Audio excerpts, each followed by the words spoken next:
Hey y'all, welcome back. I went to a class. Oh wait, hello everyone, and welcome to China's Corner. Zoobity bop bop ba doo boom bang. So my name is China. This is my corner. Welcome. I went to a crypto class yesterday. I go to one every Tuesday, 7 p.m. Hosted by Terrell Bilbo. He has his own crypto class, and he's been giving me a lot of stuff, like a lot of freebies, a lot of good information about about how to make money in the crypto space, about the metaverse, and et cetera, et cetera. And one thing that he asked me about was that he wanted me to teach him about trading options. Now, originally, wholeheartedly, I was like, how do you, how do you know so much about the crypto space and and don't know about options? He was like, well, you stick to one area, you gain the expertise in the area, and then you kind of transition the skills to the other area. And I was like, that's a fair point. That's fairly accurate, actually. That's why I know nothing about the space that he's talking about, but I only know about options, right? And so I thought, you're not the first or the last or the 10th person to ask me about options trading. But it's like, it flabbergasted me because I'm like, well, how do people not know about this? But then I remember at one point, China, you didn't know about this. So you cannot be, so enthralled in the space where people are like, how do you not know? How do you not know? Because that can like offend somebody. But if you word it the right ways, I was like, you know so much, I just assumed, which was very accurate. I really just assumed that he knew everything about financial literacy, which is, you should never assume. The first three letters of assume are, you got it, gold star, pat on the back. So I figured he goes to class, he does a class every Tuesday at 7 p.m. like I said before. So why don't I do the same thing that he does, where I post a video, at least 3 videos a week. One could be about finance and one could be about fitness, because I do care a lot about fitness. In fact, if it wasn't for getting my life together, getting my shape together, eating right, eating more vegetables, drinking more water, as you can see, my skin is doing a lot better. If you follow my Instagram, I had a reel where it says when I came home from Colorado to Texas, my skin started to break out because I was stressed and I was eating food that I would normally eat here before I moved away and gained healthier habits. And I was starting to fall back into those habits. I was starting to relapse. And so I'm really passionate about it, because drinking more water, reducing your sugar intake, and going for a walk. Like, I used to hike in Colorado, so it was easy. And I also used to go to the gym like not every day. I would say like maybe 3 or 4 or 5 days a week. 6 if I was having a hard week. Those weeks. But it wasn't. I'm grateful for those, and because the fitness helps you think better. Like, when you take care of your body on the outside, it transitions you, like from the inside, it transitions you from inside out. So drinking more water detoxifies you from a lot of things that you used to eat, and eating more vegetables detoxifies you from a lot of things that you used to eat. Eating natural sugars, like natural fruits, it helps you like break a lot of cravings. Like, whenever, ladies, I don't know if it's personal TMI, but like when your cycle comes, sometimes you have fixation for certain things. I don't have that anymore, which is very disappointing, because that was the only time of the month that I would just binge on sugar. But now I'm just like, can I have a mango? Because I'm craving sweets. And it's just like, I remember the old days when I would eat cake batter right out the box, because my mom did it. And that was how that's how she used to get her sugar intake in. And monkey see, monkey do. You are the leader, so if you're the mother duck, you have little ducklings following you. And then when I left, I learned healthier habits, like eat a mango, eat an orange, drink some water, go work out. Like, you'll be all right. So if it wasn't for fitness, I wouldn't have actually been clear-headed enough to actually care about finances, and then more importantly, figure out my emotional and like my mental health as well. Because again, when you start to care about what you put into your body, it opens up a lot of doors about how to take care of other things in your life. So long story short, I'm going to start adding a financial video on my channel, which is cool. It's really what I'm actually passionate about when I'm not working out. So, it's either food, fitness, or finance. So I feel like that's pretty good, right? So today's topic is going to be about what an options trade actually is. So how I like to describe this, especially now being back at home, is that think of a stock as like a shot, right? Like a shot. You know, shots. Yeah, I don't drink. It's empty calories and it's bad for your liver. But occasionally, maybe one day I'll drink. Maybe I don't know. Um, you know what? I will, but it's not appropriate for this channel. We're gonna stay on focus. So think of that as a shot, right? When you drink a shot, think of that as one stock in a company, right? And so let's assume that, you know, with the way bars work, they water down their liquor anyway. So let's assume that 100 shots is equals to a bottle. You know how people are like, I'm popping bottles in the VIP. We only order bottles here, flex on the gram, broke at home. You know, so just think of 100 shots equals a bottle of whatever you're drinking. And so 100 shots, it equals one bottle, and that one bottle, which is 100 shots, I have to emphasize this, is a options contract, okay? So basically, in layman's terms, you have the option to exercise this contract. And that means that you have the option to purchase or to sell, because depending on if you put a put or if you do a call, calls are typically buys and puts are typically sells, right? So you have the option, right? It's your choice. The choice is yours to purchase or sell these 100 stocks. That's the easiest way I know how to explain. That's like the simplest way I know how to explain options trading. That is what an option contract is. And that is how you can make active income while in the stock market, okay?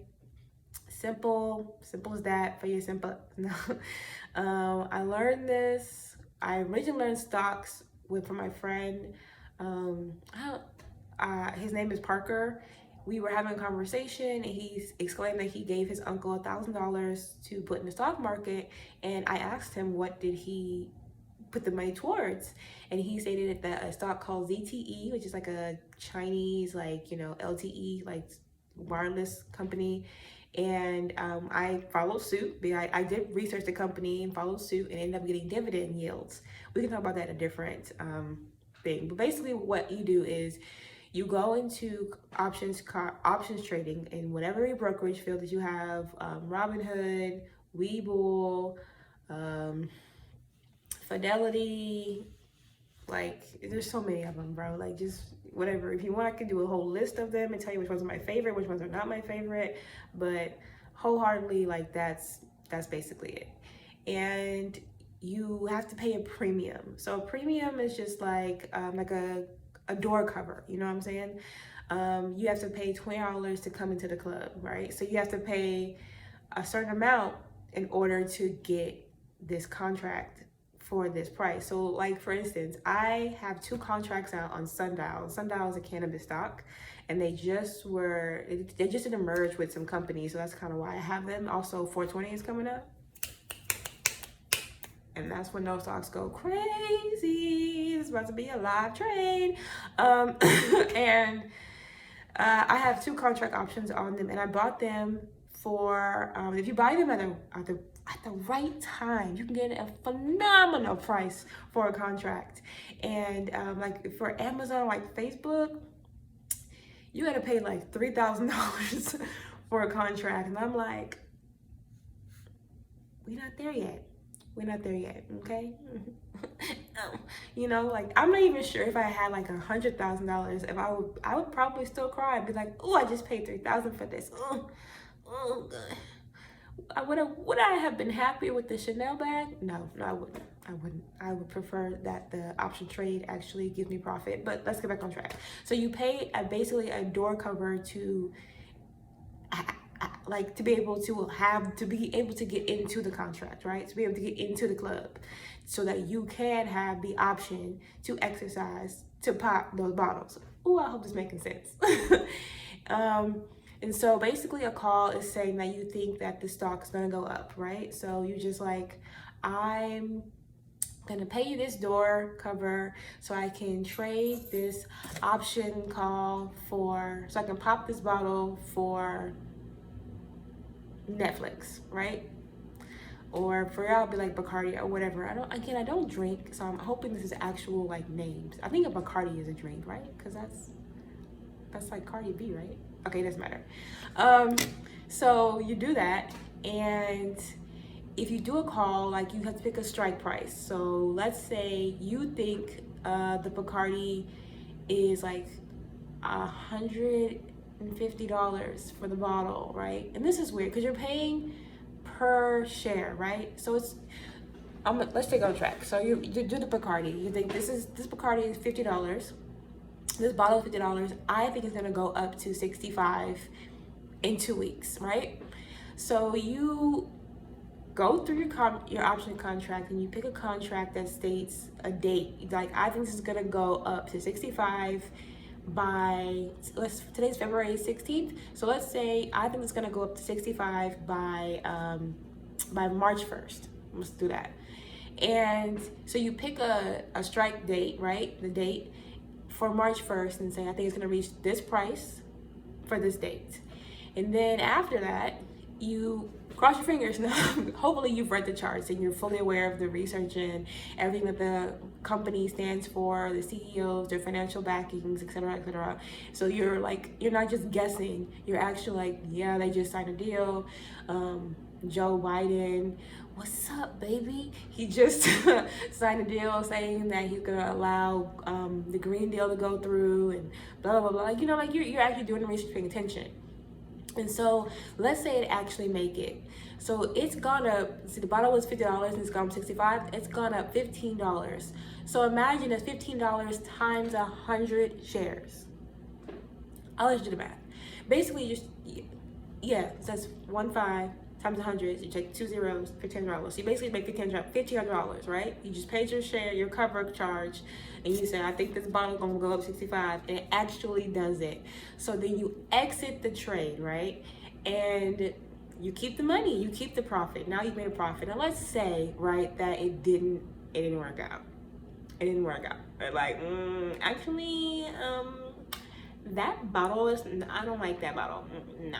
And it goes down, right? So you can make money while the bottle goes down. That's called a put. That's basically like saying, I think that this is a whack stock. Not like I think it's whack, but you read the chart and you're like, this is actually gonna go down. So let me, let me buy a cover for the door so I can come in and trade this Bacardi because it's $65, but ain't nobody drinking it. So it's gonna go down to $50 in 2 weeks. So that's when you do a put instead because you think it's gonna go down. And that's how you make money when the market goes down, by the way. But anyway, so let's say you did the call and it goes well. So you exit the trade, right? You exit the call, sell the options contract, and somebody's gonna buy it. And then you keep the money. And congratulations, you just made $1,500. Now, if I were you, okay, I would take probably $1,000 or at least half of that money and put it into dividend yielding stocks. So that way I can get paid to hold those stocks. And then the company is paying me to hold them. And then that way I have more income, free income to trade more contracts. And that's essentially it. I really hope that makes sense. It was a bit confusing when I first got into it, but it's not. The more you practice something, you don't become perfect at it because everything continues to change. There's always a new way to trade. There's like so many trading strategies. There's like the butterfly, the iron condo, straddle, debit spreads, credit spreads. There's so many ways you can trade options contracts. So you're gonna continuously learn, and that's kind of why I like it. I love numbers to begin with because I love to cook, and cooking requires numbers like fractions or to do baking and stuff. It's a long story. If you want me to talk about it, I'll talk about it. But regardless, that's basically it. That's a options contract, and that's how it works. And you exit, take the money, and make sure you reinvest. Now, you also need to set your stop losses. That's part of risk management, and that is extremely important that you do. And you know, I can talk to you guys about that as well, but that's extremely important. So when you say that the bottle was $50 and it's gonna go up to $65, but unexpectedly you have to go to work, right? You're like, hey, hold my bottle for me. So you tell the bartender, hold my bottle for me. If it drops below, like you bought 50, so say if it drops to 50, 45, I don't want it, put it back, I'll take the 45 out, you know? And then the bartender's like, bet, I got you. If it drops low, I'll get you out of here. I'll put it back, you know? That's what a stop loss is, okay?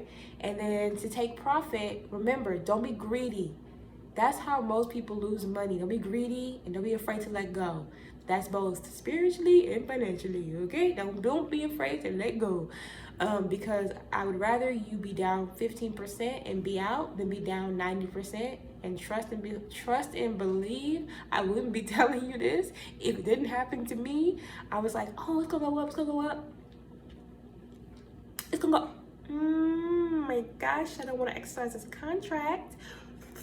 Are you gonna go up? Nope. All right, let's go ahead and shut it down. I'll take the deal, Alex, because we're out. So again, I'll talk about all this stuff later, but that's essentially what an options contract is. And I really hope it all makes sense. Thank you for watching, and I'll see you again on the next episode.